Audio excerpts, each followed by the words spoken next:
Ще останеш беден и не само материално, ако не промениш тези 6 неща в живота си. И не, това не е мотивационна приказка. Това са реални грешки, които те дърпат назад. Първо, нямаш мечти и цели. Какво да направиш? Запиши 3 цели, които искаш да направиш този месец. Ако не ги видиш на хартия, няма да се случат. Второ, нямаш страсти и хобита. Какво да направиш? Намери поне едно хоби, което можеш да направиш още днес.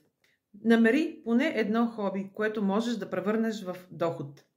И започни с 30 минути днес. Трето, спри да губиш часове пред телевизора или да гледаш безсмислени видеа. Замени 1 час на ден с обучение или практика, което ще те изкара напред. Четвърто, излез от зоната си на комфорт. Как? Направи нещо, което те плаши. Например, направи видео, обади се на клиент, предложи услуга. Просто направи първата стъпка. Пето, чакаш магии и манифестации.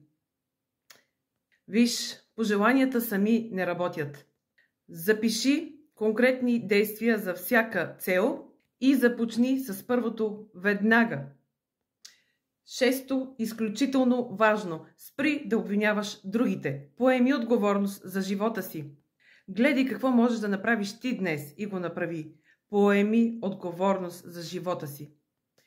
Ти си господар на живота ти. Кажи ми сега, в кое от изброените неща се припозна? Напиши го в коментари и започни да действаш. Не чакай чудеса, създай ги сам.